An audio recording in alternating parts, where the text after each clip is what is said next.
Live mula sa GMA Network Center, ito ang 24 Oras.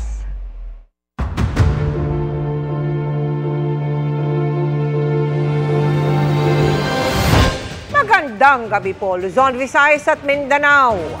Hiniling na ng DPWH na ma-freeze ang halos 5 bilyong pisong halaga na mga asset ni Congressman Zaldico na idinadawit sa maanumalyang flood control project. Kabilang diyan ang ilang helicopter at eroplano na nakarehistro umano sa mga kumpanyang may kaugnayan kay Ko. 10 regional at district engineer pa ng ahensya ang pinagpapaliwanag naman ukol sa barangya umano nilang pamumuhay. At nakatutok si Maki Pulido. Gulfstream 350, Bell Helicopter 407, Bell Helicopter 206B3 at Augusta Westland AW1398. Ilan lang yan sa 11 air asset na may kabuang halaga na 4.7 billion pesos ni Ako Bicol Party List Zaldico. Sa isinumiteng listahan ng Civil Aviation Authority of the Philippines o CAAP sa DPWH, nakarehistro ang mga ito sa Misibis Aviation and Development Corporation, Hightone Construction Development Corporation at QM Builder. Mga kumpanyang pare-parehong may kaugnayan kay Ko ayon sa DPWH. Ang Hightone at ang QM Builders ay kasama sa top 15 na contractors na ayon sa Pangulo ay nakakuha ng 100 billion pesos na proyekto mula sa gobyerno. Hihingi nila sa Anti-Money Laundering Council na i-freeze ang mga pag-aari na ito ni Ko. Ito po ay isasubmit na rin natin sa AMLC, sa ICI at sa DOJ para tulungan natin ang investigasyon. Isusumite rin ng DPWH sa ICI at DOJ ang listahan ng mga sasakyang nakarehistro sa 26 na personalidad na una nang kinasuhan ng DPWH sa Ombudsman. Pinapa-freeze din nila ito sa Anti-Money Laundering Council. Halos kalahating bilyong piso ang kabuang halaga nito.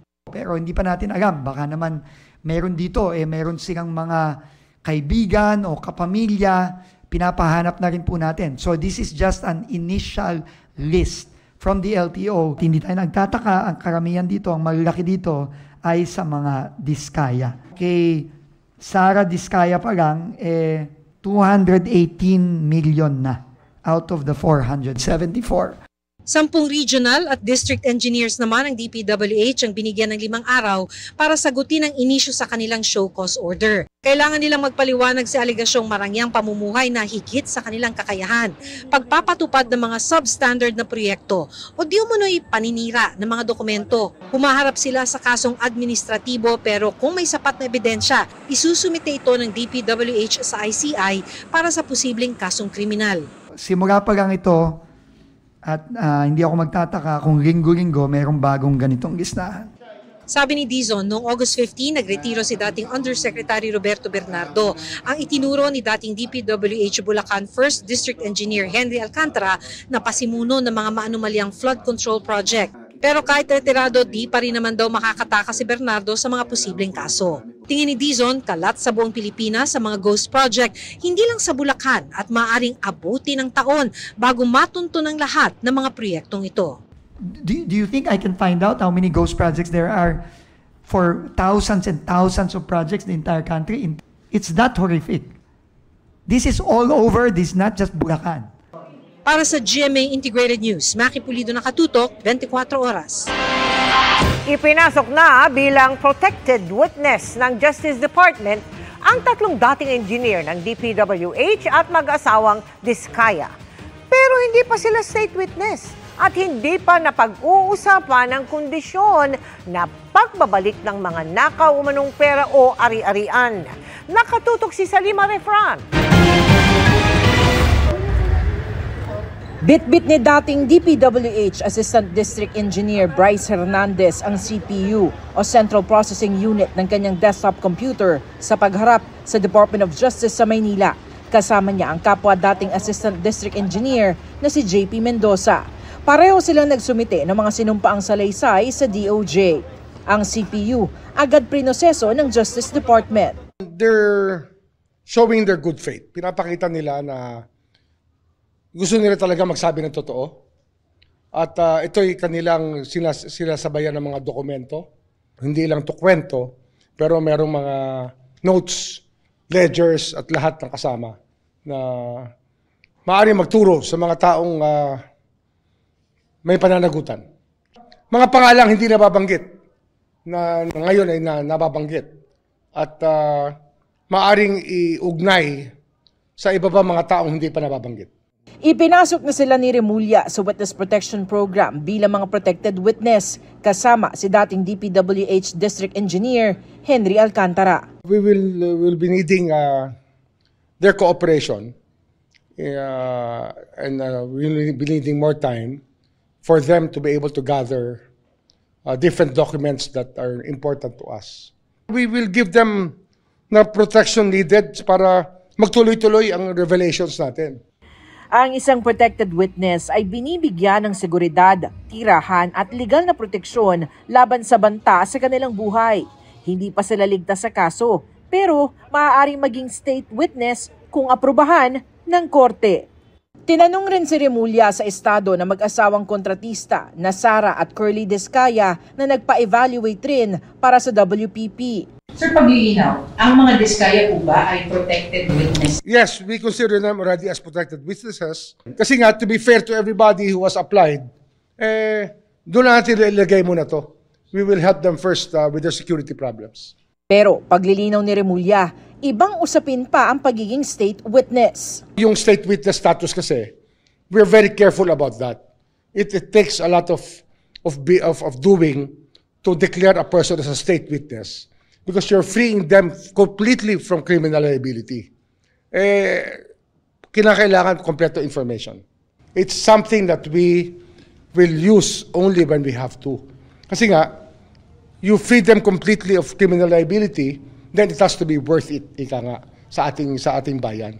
Sa ngayon, voluntaryo ang pagbabalik ng ari-arian ni Hernandez at hindi pa raw napag-uusapan ng restitution bilang kondisyon sa WPP.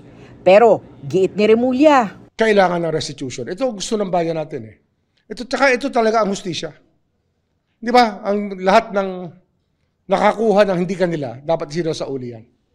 Hindi naman to finders keepers, lalo na kung merong criminal design na involved. Diyan na tayo papunta. Kaya diyan na tayo magkakaalaman talaga ng kabuuan ng lahat. Ano yan eh? Kasi para umabot ka sa Memorandum of Agreement, satisfying all legal obligations. Iba yan. Ang kampo ni Hernandez ikinagalak ang pagiging protected witness na nito sa DOJ. This is what we've been praying for. Okay. Because of all the revelations he has made, it's important that he and his family is being protected. Yeah. Alam mo, the fact na nagbigay na siya ng mga nalalaman niya, dumadami ang kalaban niya. Okay. So, people want him silent. Nasulatan na ng Justice Secretary si Senate President Tito Soto at paplansyahin na lang ang mga termino ng proteksyon ng mga protected witness. Para sa GMA Integrated News, Sanima Refran, nakatutok 24 oras. Ipinatawag na rin si Senador Chis Escudero ng Independent Commission for Infrastructure o ICI, gayon din ang 4 pang dating opisyal ng DPWH. Ang isa sa mga opisyal ay nagsuko ng sasakyang hanggang 35 million pesos ang halaga. At nakatutok live si Joseph Moro. Joseph! Vicky, ito yung 30 to 35 million pesos na luxury vehicle na itinurn over nitong si dating DPWH Bulacan 1st District Assistant Engineer Bryce Hernandez sa Independent Commission Independent Commission for the Infrastructure or ICI. At katabi nito, Vicky, yung isa pang luxury vehicle din na 12 million pesos naman na itinurn over din ni Hernandez sa ahensya.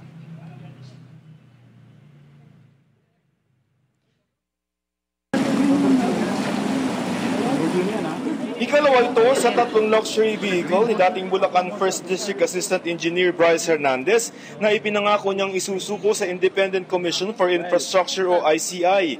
Isang Lamborghini Urus na ayon sa website ng kumpanya, ang mga Urus ang kauna-unahang sports utility vehicle sa mundo. Ang halaga nito 30 to 35 million pesos. Ibinigay ni Hernandez kay ICI Chair at dating Supreme Court Associate Justice Andres Reyes Jr. ang susi ng sasakyan. Hindi na nagpa-unlock ng panayam si Justice Reyes at si Hernandez. Ayon sa abogado ni dating DPWH First District Assistant Engineer Bryce Hernandez, yung pagsusoli niya ng kanyang mga luxury vehicle, dalawa na to ngayon. Nung Friday, GMC 12 million at ngayon Lamborghini na 30 to 35 million ay wala raw hinihinging kapalit sa gobyerno. It's the right thing to do. May mga mamahaling motorsiklo pa si Hernandez na ang sabi ni ICI advisor at Baguio Mayor Benjamin Magalong ay isusoli, pero ayon sa kampo ni Hernandez ay pag-uusapan pa. Sir, all you said all? Lahat? Ilan yung susoli niya? Meron yung binanggit niya. Yung GMC, at may mga motor pa siyang isusoli. Mayor, yung Ferrari nandito na ngayon. Alam na namin kung saan ang location, kaya lang hindi ma-start. Kaya kailangan may dadalhin na kwan doon eh. Kasi kwan pala yun eh. Parang hybrid siya. Hindi ma-start kaya hindi nila madala rito. Pero makukuha na namin yun. Hindi pa namin napag-uusapan with regard to that. Sinabi na dati ng ICI na ipasusubasta ang mga isinukong luxury vehicles. Ngayong araw, ang mga itinuturong mga nasa likod ng kickback mula sa budget ng mga flood control projects ang ipinatawag ng komisyon. Sina dating DPWH Bulacan First District Engineer Henry Alcantara, Assistant Engineer Hernandez at Assistant Engineer JP Mendoza. Ipinatawag din si dating DPWH Undersecretary Maria Catalina Cabral na umanin naglako ng mga insertion sa National Expenditure Program ng DPWH kay Senador Tito Soto. Tumanggi silang magbigay ng panayam sa media.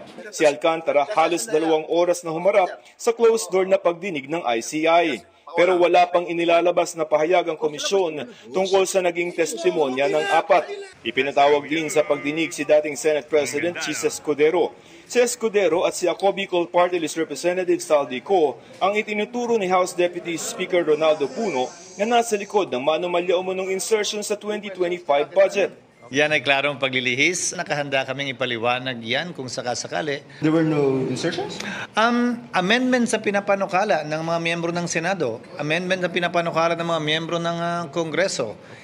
Si Congressman Puno hindi sa bahagi nga ng Kongreso pa nung panahon yun. Kaya hindi ko alam kung saan siya nagagaling. Itinanggi din ni Escudero na may small committee sa BICAM.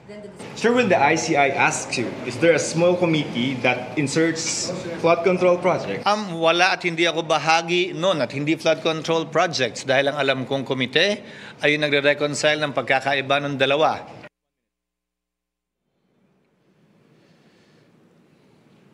Vicky, dumating din dito sa ICI itong si House Speaker Faustino D. Bitbit. Yung mga dokumento ng House Infrastructure Committee, ipinatigil na kasi ng House ng kanilang pagdinig at ipinauubaya na lamang nila ito sa ICI. Vicky? Maraming salamat sa iyo, Joseph Moro. Mayo pa nang huling makita ni Jamaica ang amang si Jimmy Pascual, isa sa 13 crew ng fishing bangka Jobens na tumaob habang nakadaong sa Santa Ana, Cagayan sa kasagsagan ng Super Typhoon Nando. Ang kanilang huling pagkikita, tila isa aniyang pahiwatig sa kahihinat na ng ama. Yung bag niya na dala niya noon po, sabi niya sa apo niya, Apo, tong bag na to, ipapamana ko sa'yo pag namatay na ako. Sabi ko, wag naman kayo magbiro ng ganyan pa. Si Mang Jimmy, ang unang crew ng fishing vessel na natagpo ang patay. Nakakadurog ko ng puso, sir, kasi halos di mo na siya makilala po. Pa, kung nasan ka man ngayon, patawarin mo po sana kami sa lahat ng pagkukulang namin sa inyo. Matapos ma-recover si Mang Jimmy, nagtuloy-tuloy ang search and rescue operations ng Coast Guard Station at MDRRMO Santa Ana. 6 na crew ang nailigtas. Di biro naman ang paghahanap sa 6 na iba pa. Kinailangan pang gumamit ng chainsaw ng mga rescuer para mabutas ang ilalim ng bangka para mapasok ang engine room kung saan umano napunta ang ibang crew. Ang ibang katawan sa mga bakawan na natagpuan. Actually, sir, ang challenge sa rescue operations sa tuwing sumisisid sila, the zero visibility doon sa area. And then, pag dito po kasi sa bakawan, yung mga cadavers po kasi natin, napapasa ilalim sila sa bakawan. So, pag nakuha na yung mga katawan, halos lasog-lasog na rin po sila. 4 na katawan ang nakuha sa unang araw ng search and rescue operations. Kabilang dyan ang kapitan ng barko na sa bakawan din nakuha.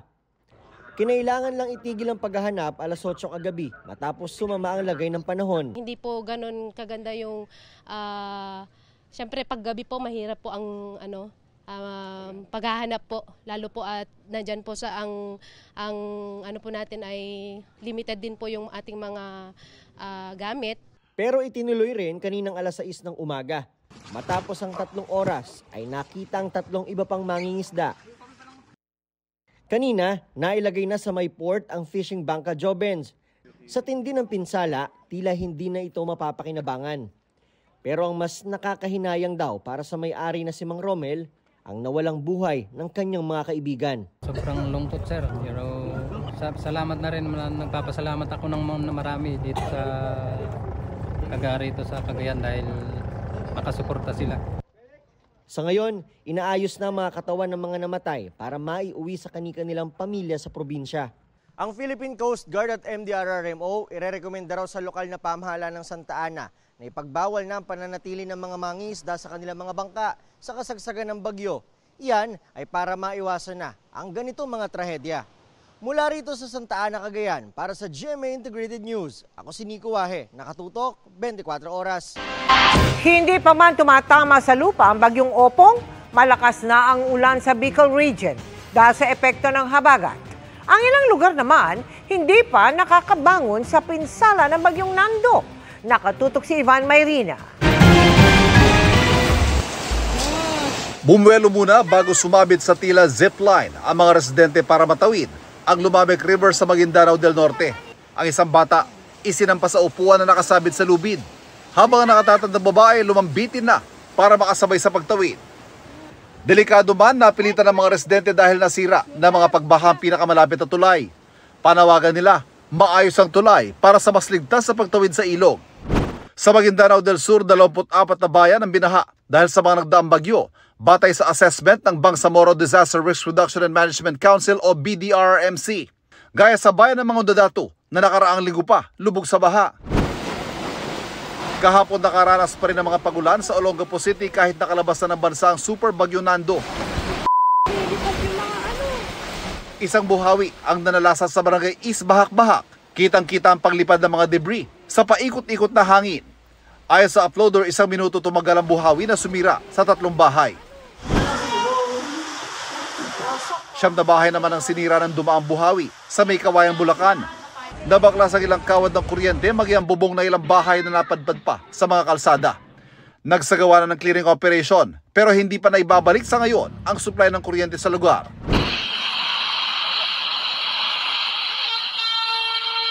Napatakbo ang mga motorista at mga otoridad ng gumuho ang lupa sa bahagi ito ng Sapio Road sa Dingalan, Aurora. Kuha yan ng Lunes kasagsagan ng pananalasa ng bagyong Nando.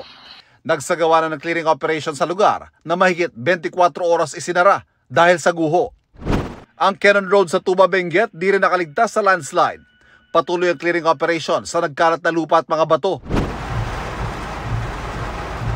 Sa Camarines Norte, ramdam na ang malakas na buhos ang ulan habang papalapit sa bansa ang bagyong Opong. Halos mag-zero visibility na sa lugar. May mga kalsada na ring binaha na nagpahirap sa mga motorista. Bilang paghahanda sa bagyong Opong, nagpatupad na ng last trip sa ilang biyahe ng Roro mula Albay patungong Catanduanes kaninang hapon. Nagkansela na rin ang special trips ngayong gabi para sa kaligtasan ng mga pasahero. Para sa GMA Integrated News, Ivan Mayrina, nakatutok 24 oras. Good evening mga kapuso! Overflowing with confidence ang ilang kapuso stars na rumampa sa series of fashion shows. Makichika kay Athena Imperial.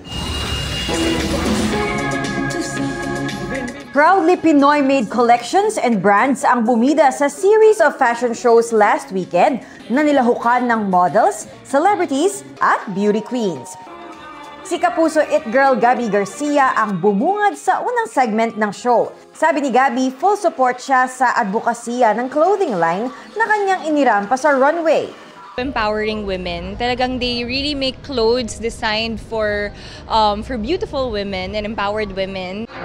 Nagpakilig naman sa kanyang pagrampa si pambansang Ginoo David Licauco. Kwento niya, nakatulong ang consistent physical activities and martial arts training for the TV series Never Say Die para sa confidence niya sa pagrampa sa runway. All year round, I work out naman. Nag-diet pa din. Anything na comfy for me. Tsaka loose. I don't know, parang mas feeling ko lang na mas confident ako.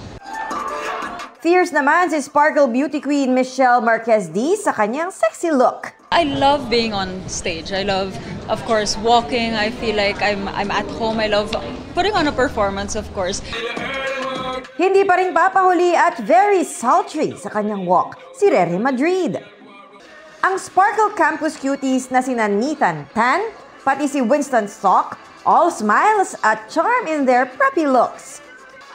Cool at definitely confident naman si Anton Vinson at may pasayaw pa bago ang kanyang walk.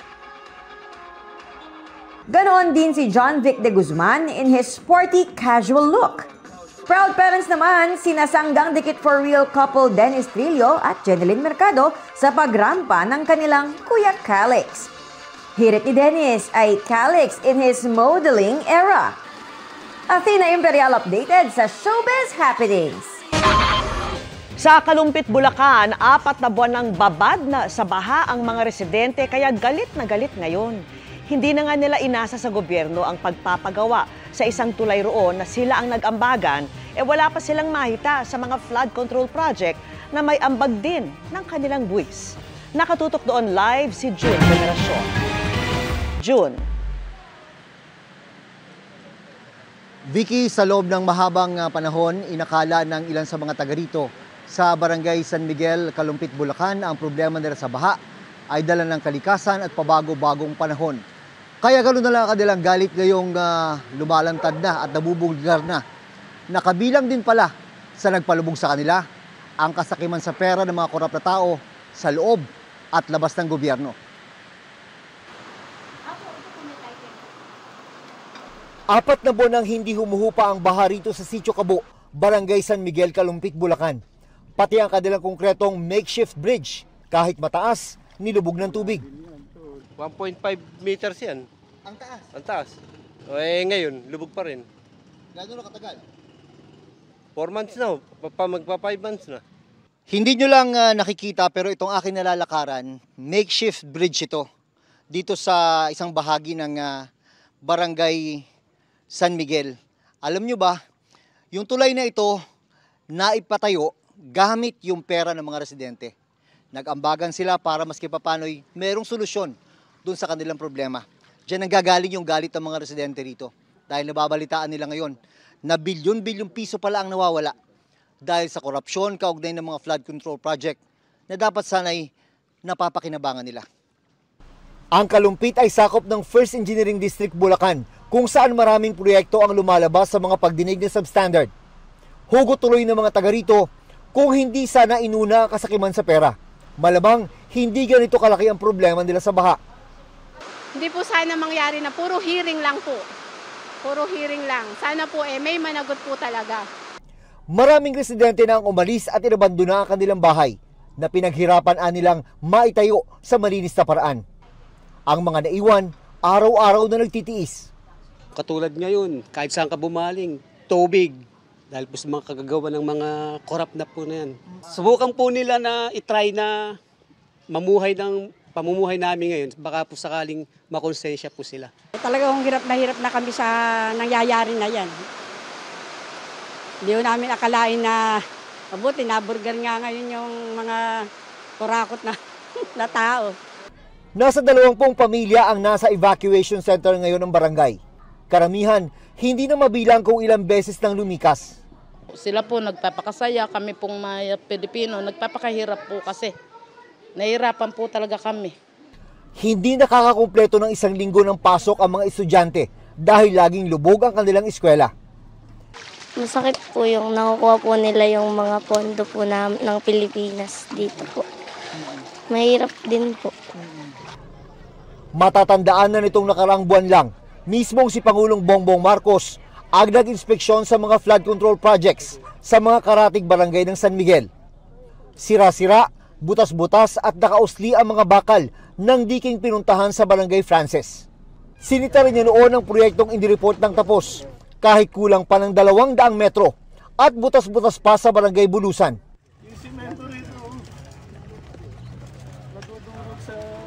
Nitong linggo, Vicky, ay kasama itong mga taga-barangay San Miguel sa mga sumama sa rally dito sa kanilang bayan sa Kalumpit para kundinahin yung korupsyon sa mga flood control project. At kung may mga susunod pa raw na rally, ay sasama muli sila para matiyak na mapanagot ang mga taong imbis na makatulong ay nagpalala pa sa kanilang problema. Vicky. Maraming salamat sa iyo, June Veneracion. Mga kapuso, patuloy ang paglakas ng bagyong Opong na inaasahang aabot ang pinakamataas na babala sa wind signal number 4. Ang latest kaugnay niyan, ihatid ni Amor La Rosa ng GMA Integrated News Weather Center. Amor.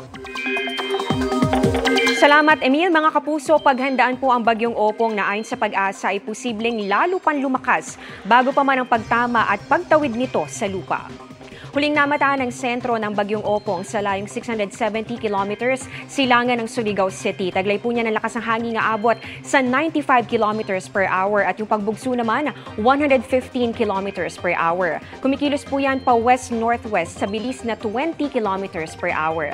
Sa latest track na inilabas po ng Pag-asa, lalapit itong bagyong Opong dito sa may Eastern Visayas at Southern Luzon area. At kumpara po sa forecast kagabi, ay medyo umangat yung posible pong landfall nito. Dito na yan sa may Bicol Region, Biyernes po ng umaga o hapon. Saka naman ito tatawid dito po yan sa may Southern Luzon hanggang sa makarating na dito sa may West Philippine Sea. At posible naman na nasa labas na ng Philippine Area of Responsibility pagsapit po ng Sabado. Dito po sa ating track, ang linya po na nakikita po nyo, ito po yung nagpapakita kung saan posibleng dumaan yung sentro lamang o yung pong center o gitna po ng bagyo. Pero yung kabuang lawak po niyan, ditong bagyong Opong ay aabot pa dito sa iba pang probinsya na sakop nitong tinatawag natin na cone of probability. So kapag tumawid yung sentro nitong bagyong Opong, dito yan sa may Southern Luzon, partikular na sa bahagi po ng Calabarzon area, ramdam din yung hagupit ng bagyo. Dito po yan sa Metro Manila, Central Luzon at ilang bahagi pa ng Mimaropa, lalo na dito sa may Mindoro Provinces, Marinduque at Romblon. Pero mga kapuso, pwede pang magbago yung track ng bagyo. Pwede po yung umangat ng konti o bumaba ng konti, kaya patuloy pong tumutok sa update sa mga susunod na oras. Ngayon pa lang nakataas na ang signal number 2 dyan po yan sa Northern Samar at pati na rin sa northern portion ng Eastern Samar. Signal number 1 naman sa Catanduanes, Camarines Sur, Albay, Sorsogon at Masbate. Kasama rin dito ang Samar, natitirang bahagi ng Eastern Samar, Biliran at northern portion ng Leyte.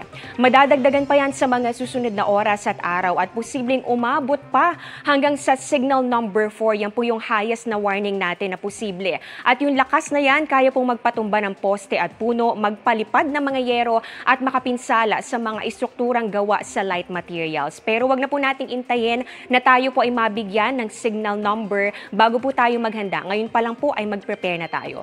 Bukod sa direktang epekto ng bagyong Opong, dapat ding paghandaan ng epekto nitong enhanced o yung pinalakas na habagat. Base po sa datos ng Metro Weather ngayong gabi, may mga pabugso-bugsong ulan pa rin dito yan sa ilang bahagi po ng Luzon at pati na rin po dito sa ilang lungsod sa Metro Manila. Posible rin po yung maranasan dito sa Bicol Region at Eastern Visayas. Bukas ang umaga may mga kalat-kalat na ulan na at lalong-lalo na po yan dito sa ilang bahagi po ng Mimaropa, Bicol Region at ganoon din dito sa Quezon. Malawakan na po yung mga pag-ulan at halos buong Luzon na po yan pagsapit ng hapon at ng gabi. May mga matitinding buhos ng ulan na posible pong magdulot ng mga pagbaha o landslide, lalo na dito sa may Central Luzon, Calabarzon at ganoon din dito sa Mimaropa. Dito naman sa Metro Manila, mataas pa rin ang tsansa ng mga pabugso-bugsong ulan din bukas, kaya mag-ingat pa rin at lagi mag-monitor ng advisories. Sa Visayas naman, umaga pa lang may mga kalat-kalat na pag-ulan na pong mararanasan at buong Visayas na ang uulanin pagsapit po ng hapon at magpapatuloy po yan hanggang sa gabi. Malalakas yung buhos ng ulan lalong-lalo na dito sa may Samar and Leyte provinces, pati na rin po dito sa may Western Visayas kasama na ang Negros Island region. Sa mga taga Mindanao naman, maaliwalas ang panahon maliban lang po sa localized thunderstorms lalo na po paghapon at gabi. At ngayon naman silipin na rin po natin pagdating po ng Biyernes kung kailan po natin inaasahang pinakamalapit ito pong bagyong Opong dito sa ating landmass. So dito na po mabababad na sa matitinding buhos ng ulan ito pong ilang bahagi ng Luzon at halos magtutuloy-tuloy po yan dito sa malaking bahagi ng Luzon, lalong-lalo na po dito sa may Bicol Region, Calabarzon, Mimaropa at pati na rin dito sa ilang bahagi po ng Northern and Central Luzon at sa may Visayas. Yan muna ang latest sa ating panahon. Ako po si Amor La Rosa para sa GMA Integrated News Weather Center. Maasahan anuman ang panahon.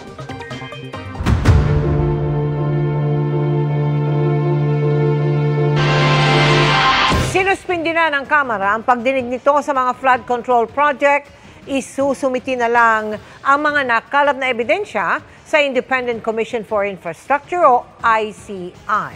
Sinampahan na rin ang ethics complaint si ako Bicol Representative Zaldico. Nakatutok si Tina Panganiban Perez. Today we're announcing the suspension of proceedings of the House Infrastructure Committee to give way to the full and impartial proceedings of the Independent Commission for Infrastructure. Nakakadalawang pagdinig pa lang pero suspendido na ang investigasyon ng House Infrastructure Committee sa mga flood control project. Even previous to the change in leadership of the House, no? I think yan na po yung mga pinag-usapan talaga ng mga miyembro ng komite. And I think the chairs of the three committees had basically agreed na we have to suspend and cooperate na lang po with the ICI. Para ipakita ang pakikipagtulungan ng Kamara sa Independent Commission for Infrastructure, ito turn over nito ang mga nakalap nitong dokumento at ebidensya, pati na transcripts ng mga isinagawang pagdinig ng House Infrastructure Committee sa ICI. At si House Speaker Faustino Boji III ang magdadala nito.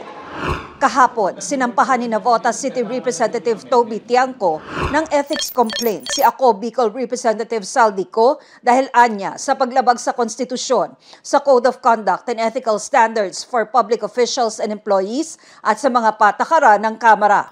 Kasama sa mga binanggit ni Tiangco ang bilyong-bilyong pisong budget insertions ng si Ko ang chairperson ng House Committee on Appropriations.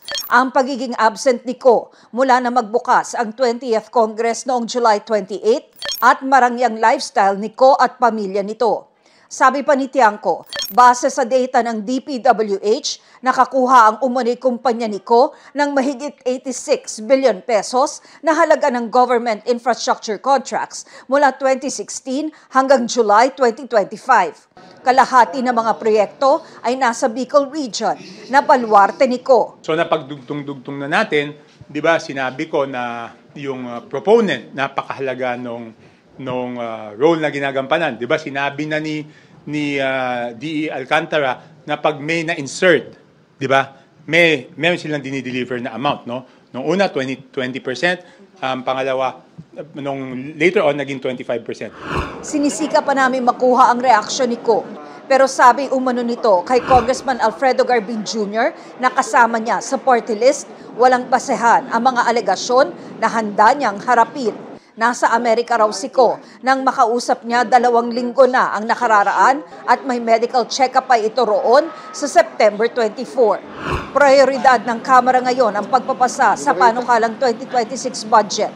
Pero hiling ng Ethics Committee, payagan silang magsagawa ng mga pagdinig. This way, we can clear the docket of the Committee on Ethics para kung sakaling may makasuhan man sa ating mga miyembro, handa po rumisponde ang ating committee bago po tayo mag-adjourn.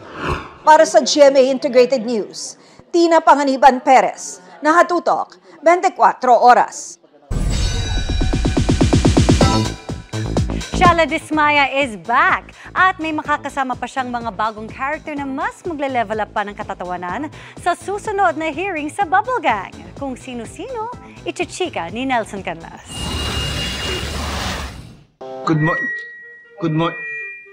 Good morning, Your Honor. My name is Mrs. Shala Dismaya.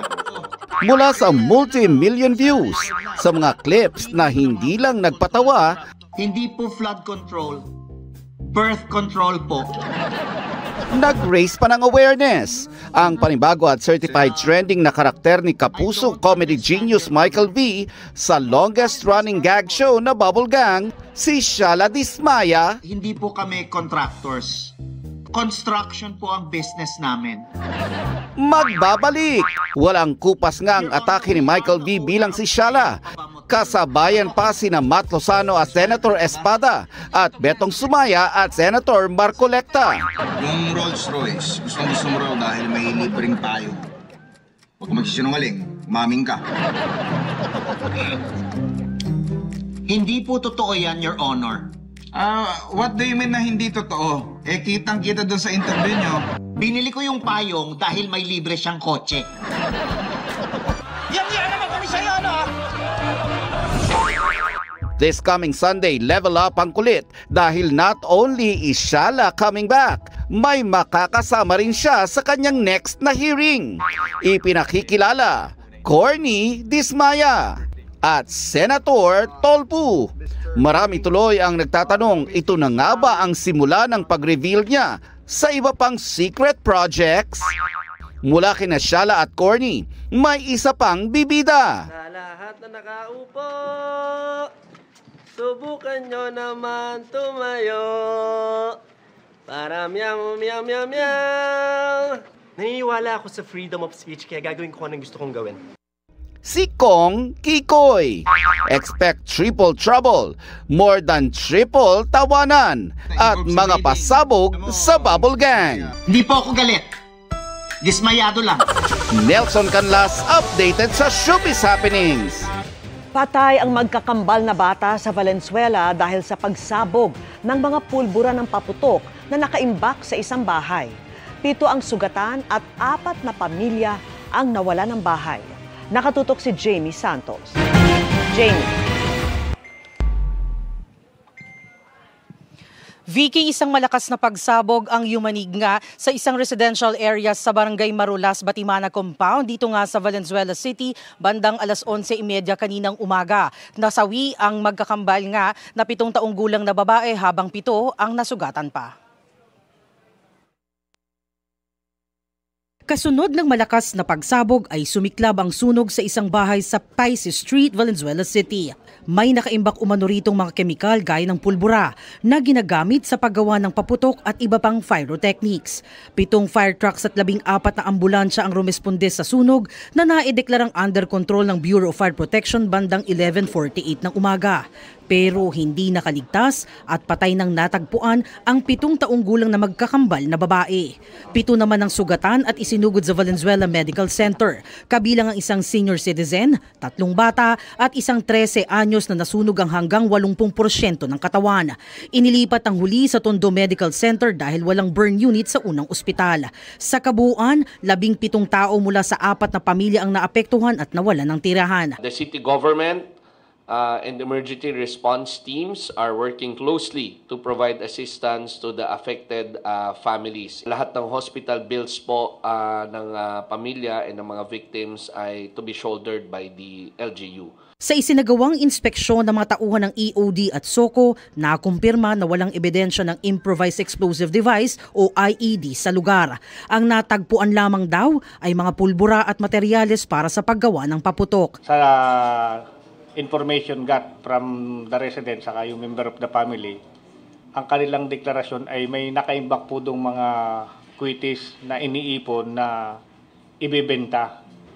Kaso during the inspection, hindi na siya nakita yung traces kasi kasama na siya sa explosion. Ayon sa mga otoridad, malinaw na may pananagutan ang may-ari ng bahay dahil ipinagbabawal ang pag-iimbak ng ganitong mga kemikal sa isang residential area, lalo't wala itong kaukulang permit.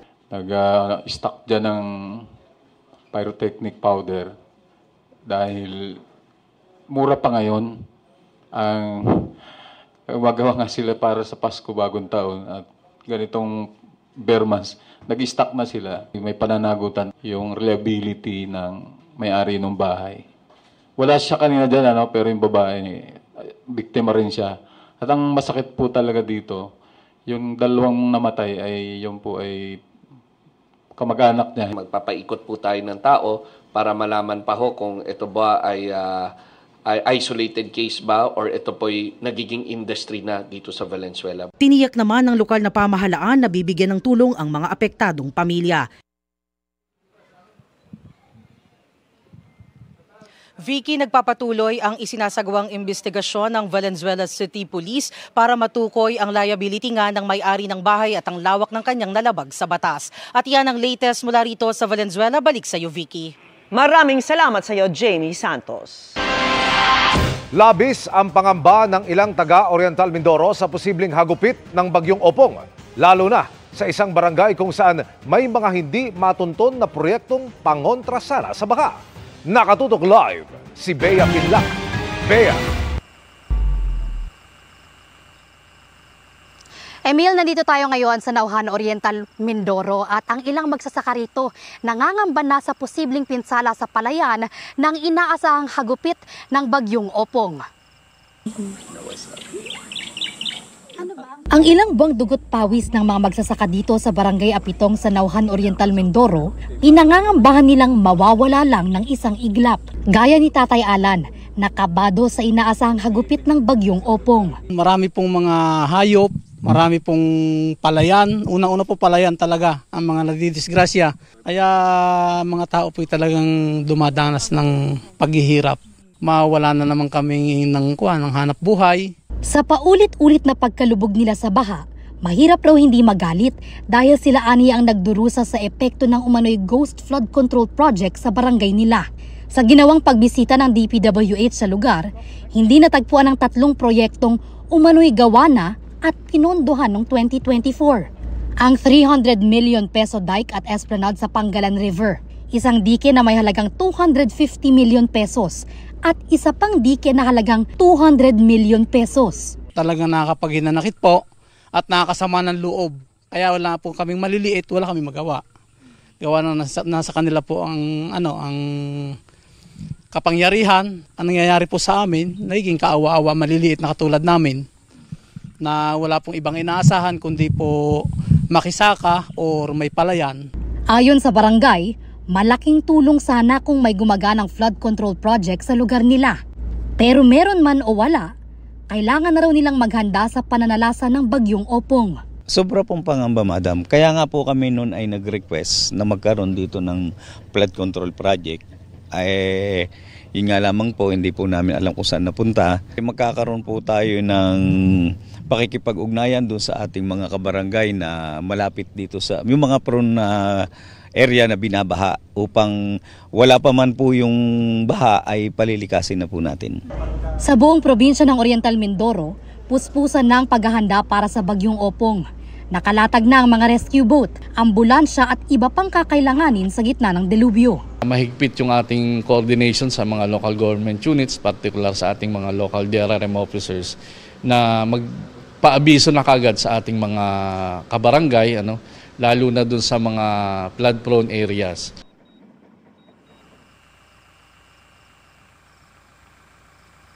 Emil, ayon sa MDRRMO ng Nauhan, ay bukas ng umaga mag-iikot na sila sa 11 coastal barangay dito para abisuhan yung mga residente sa posibleng maging epekto ng bagyong Opong. Yan muna ang latest mula rito sa Oriental Mindoro. Balik sa iyo, Emil. Maraming salamat, Bea Pinlac. Saktong 1 linggo na lang bago ang opisyal na pagbubukas ng NCAA Season 101.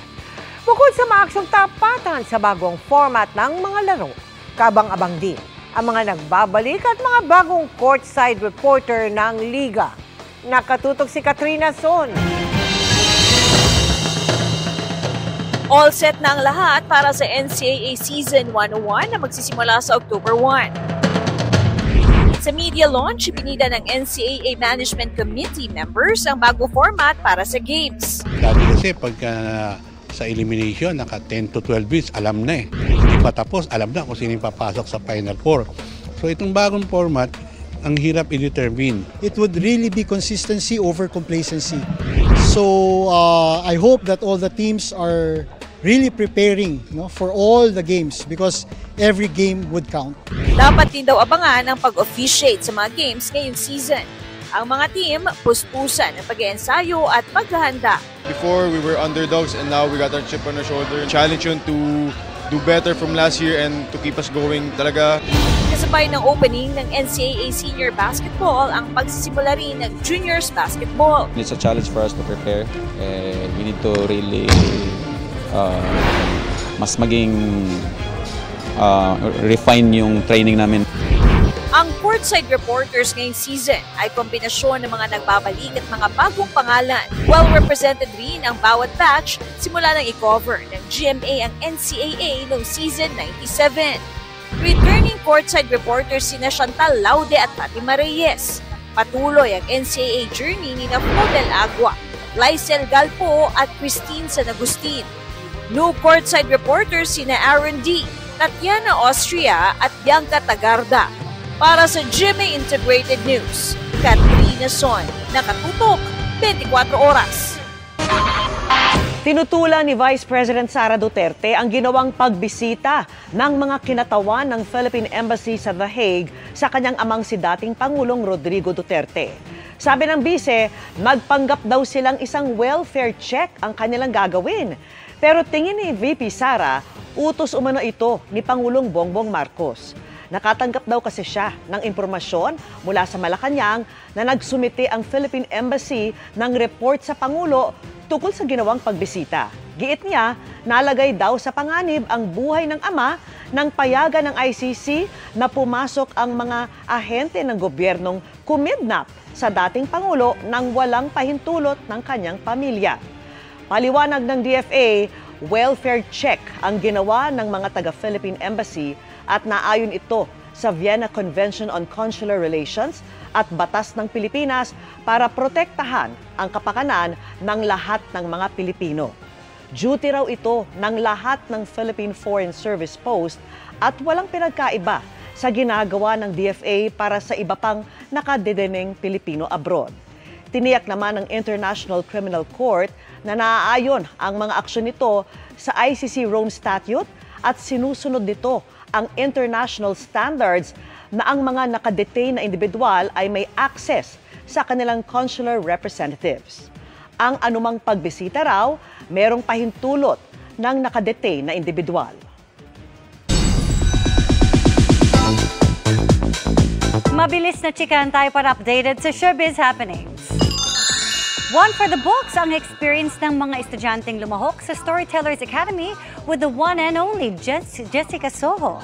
Sa event, ibinahagi ni Soho ang experiences bilang journalist mula sa pagiging field reporter hanggang maging news anchor at public affairs host. Nagbahagi din ng kanyang passion for journalism si Kapuso News anchor Adam Arroyo. Kilig ang hatid ng pa-cute na ang atake ng Never Say Die Boys na sina Rahil Birria, Kim Jisoo at Dave Licauco sa isang TikTok challenge. And the pasyalan continues para kay Miguel Tan Felix na ngayon ay nasa Argentina. Hindi lang siya nag-enjoy sa kanyang food trip from croissants to empanada. Ilang tour sites din ang binisita ni Miguel tulad ng matarik na ancient site na Machu Picchu. Nabulabog ang isang bahagi ng Bangkok, Thailand nang gumuho ang malaking bahagi ng kalsada sa isang higanting sinkhole.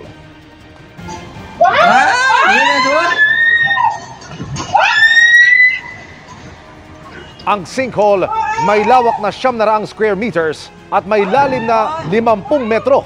Nilamon nito ang 2 poste ng kuryente at isang tow truck. Muntik pang makagip ang isa pang sasakyan.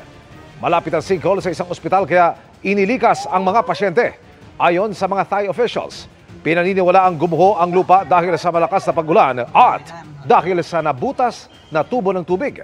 Naanod ang tubig ang lupa na bumagsak sa isang itinatayong subway station kaya nagkaroon ng pagguho.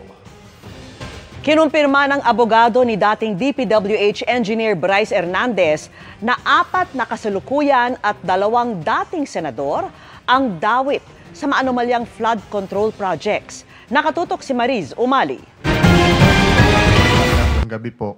True phone. Ang pasabog ni dating DPWH engineer Bryce Hernandez hindi pa raw tapos. Depende sa mga makikita sa computer na itinurn over niya sa DOJ. Pwede pa raw may iba pang senador at iba pang mga mambabatas ang mapangalanan. Ayon yan sa abogado niya si Attorney Raymond Fortun. Si Bryce, sinabi niya na yung salaysay na binigay ni Engineer Alcantara ay kulang pa. Meron siyang mga binanggit sa akin ng mga pangalan. Base ito doon sa kanyang recollection of yung mga tao na meron silang mga naipasok na mga proyekto dito sa Bulacan. Na ano? Again, mga proponents noong mga projects. Kinumpirma niya ang ulat na aabot sa 4 na kasalukuyan at 2 dating senador ang madadawit. Pero hindi raw sila magpapangalan basta-basta hanggat walang ebidensya. Sa ngayon 3 senador na ang nabanggit, sina Senador Jinggoy Estrada, Joel Villanueva at dating Senador Bong Revilla. Lahat tumanggi na sa alegasyon. Hanggang hindi pa talaga na-unseal at nabubuksan yung laman nitong computer, mas minarapat po niya na hindi na lang po muna magsasalita para hindi siya nagtuturo ng mga tao kung sino yung mga personalidad, kung ilang bang senador talaga ito, kung whether incumbent or whether ex-senators. Sa kanya, it is better na hawak niya mismo yung mga dokumento na meron na siya, para mas mabuti at mas malinaw at mas detailed yung kanyang masasabi tungkol dito. Ang sigurado, sabi ni Fortun, may mga ebidensya pang ibibigay sa Hernandez sa Department of Justice para suportahan ang testimonya niya. I understand na meron pang mga 2 to 3 boxes na hindi pa nga na-turn over din. Sabi ni Senate Blue Ribbon Committee Chairman Panfilo Lacson na sa DOJ na ang mga nakuhang ebidensya kay Hernandez, gaya ng computer at mga folder kaugnay sa investigasyon sa flood control projects para ma-preserve at maisama sa investigasyon. May sworn statement na raw na ibinigay sa DOJ si Hernandez. Bukas, magpapatuloy ang pagdinig ng Blue Ribbon Committee. Imbitado pa rin si dating DPWH Undersecretary Roberto Bernardo at inaasahang dadalo ito. Sa pahayag ni na DPWH Engineer Henry Alcantara, si Bernardo ang kausap niya sa pagbaba ng pondo at kung sino ang proponent o mambabatas na mabibigyan ng porsyento. Kay Bernardo rin daw dinadala ang cash na para sa mga proponent. Conveyed lang. Meron siyang naunang affidavit, magsusupplemental daw siya because the affidavit that was sent to us earlier, that was before Alcantara testified yesterday. So ngayon, after hearing the testimony, nagpasabi na magsusupplemental. I don't know, wala ko idea. Without saying too much, sir, sa affidavit ba niya may mga names din siya? Wala akong idea. Let's see tomorrow. Siya ay magiging susi dyan kasi siya yung naglagay sa kanila dito sa Bulacan. So siya yung parang tinuturo nila lahat, silang 3. Malaking tulong naman daw ang pagsailalim sa testigo sa protective custody ng DOJ para makapagsalita sila sa Senate Blue Ribbon Committee. Kung protected witness siya, I believe mas makakasalita ng malaya yung 3 taga-DPWH, pati sila Diskaya kasi yun din hinihingi nila di ba? Protection para ibigay nila yung ledger. So I believe tama lang yung direksyon niyo. Posible raw na huling pagdinig na ng Senate Blue Ribbon Committee ang gagawin bukas. Pero depende pa rin daw ito sa mga bagong ebidensyang maaaring lumutang. Lahat naman daw ng ebidensyang ito ay ito turn over sa ICI. Para sa GMA Integrated News, Mariz Umali nakatutok, 24 oras. Worth the wait ang first time na pagsasama-sama ng Legaspi family sa Kapuso series na Hating Kapatid, lalo't maging relatable daw ang series. Kamusta naman kaya ang kambal na sina Mavi at Cassie na makatrabaho ang mga magulang nilang sina Carmina at Zoren? Makichika kay Nelson Canlas. Hitik sa plot twist at kakaibang issue ng pamilya ang tatalakayin sa upcoming Kapuso Prime series na Hating Kapatid sa GMA Afternoon Prime. At sa kauna-unahang pagkakataon din, magsasama-sama ang buong Legaspi family na sina Zoren, Carmina at ang twins na sina Mavi at Cassie. Kasi akala nyo nga, since we are a family, parang automatic pamilya kami dito. Yeah. So like I said, meron ngang panlilin lang na nangyari. Kaya kahit yung role ko ay nalito at naguluhan ng bonggang-bongga. Hinintay daw talagang magtugma-tugma ang mga schedule ng pamilya Legaspi para bigyang buhay ang seryeng ito. Like almost a year or so, mabuo itong Hating Kapatid. And ako dapat nasa sanggang dikit. They pulled me out dahil kailangan daw talaga ako nandito. Kasi they were, playing with the idea na what if tanggalin natin isang Legaspi family, lagyan natin ng isa. Then they figured out na parang may mali ata. Sa Hating Kapatid, hindi lang daw matcha-challenge ang galing ng kambal sa pag-arte. Dama rin nila ang pressure na makatrabaho ang kanilang parents. They makikiguide naman, but the rest, ikaw na bahala. So that's what I also love. But yun nga, I feel the pressure because, hello! Hello! This package! That's crazy! Ay, hindi ka kasama. Hindi ka kasama. Zorn Carmina lang. Pero magandang pagkakataon din daw ito para mas makilala ng mga Kapuso viewers ang tunay nilang pagkatao. I really take pride and I take this work very seriously because every time I'm that character, every time I'm Tyrone, I always make sure that I get to send a message to the viewers na ganoon talaga si Mavi Legaspi sa totoong buhay. Nelson Canlas, updated sa Showbiz Happenings. Sa mga ayaw sumabay sa inaasahang Christmas rush, pwede nang mamili ng mga panregalo simula sa susunod na buwan sa Noel Bazaar. Mas pina-espesyal yan dahil sakto sa pagdiriwang nito ng ika-25 anibersaryo. Narito ang report ni Aubrey Carampel. Tis the season of giving and shopping. Pwede nang simula ng pamimili ng panregalo dahil next month magbubukas na ang ultimate shopping destination, ang Noel Bazaar. Now on its 25th year, kapartner pa rin ang longest-running bazaar in the metro, ang GMA Network at GMA Kapuso Foundation.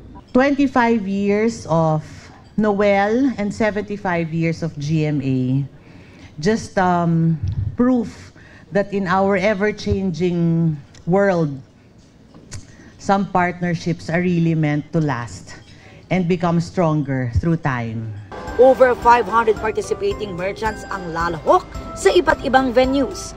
Maraming pagpipilian mula fashion finds, accessories, toys, home essentials, at local products. Sa October 17 to 19 sa Philinvest Tent Alabang ang kick-off.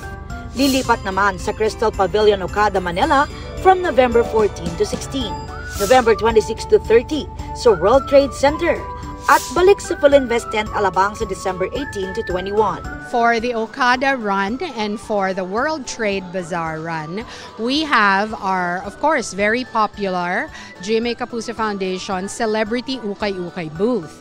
However, at the Philinvest Tent, yung kick-off at saka yung finale mangyayari sa Philinvest Tent. We also have a special booth that offers direct donation to unang hakbang sa kinabukasan. Sa media conference, present ang ilang Kapuso ambassadors ng Noel Bazaar na sina sparkle artist Sky Chua at Kapuso P-pop group Cloud 7 na ready na raw ang personal items na kanilang i-donate at ipa-auction. We're really excited po na makita lahat ng aming mga fans and lahat ng mga shoppers sa mga venues and dates ng Noel Bazaar. I'm always happy to help out, especially nung nalaman ko yung backstory ng Noel Bazaar. Partners pala sila ng Kapuso Foundation. So, talagang may matutulungan tayo pag pumunta tayo ng Noel Bazaar. Kabilang din sa Kapuso ambassador sina Carla Abellana, Jillian Ward, Rian Ramos, Ashley Ortega, Team Yap, Izzy Martinez at 24 Oras Chika Minute host Iya Arellano. May appearances at performances din mula sa Kapuso Stars. May mga mabibili ring gamit ng inyong favorite celebrities and GMA integrated news anchors. Hilig namin po sabihin sa Noel Bazaar, naka-shopping ka na, nakatulong ka pa. Dahil yung pagka pupunta ka, bumisita sa event, nag-shopping sa ukay-ukay or sa ating mga local merchants, nakakatulong din po talaga ito sa mga projects of Kapuso Foundation, lalong-lalo na sa pagpapatayo ng schools, tsaka yung mga disaster relief programs din po. Para sa GMA Integrated News, Aubrey Carampel, nakatutok 24 oras. See you there at Noel Bazaar. At yan ang mga balita ngayong Miyerkules, 72 araw na lang. Pasko na. Ako po si Mel Tiangco. Ako naman po si Vicky Morales para sa mas malaking misyon. Para sa mas malawak na paglilingkod sa bayan, ako po si Emil Sumangil. Mula sa GMA Integrated News, ang News Authority ng Pilipino, nakatuto kami 24 oras.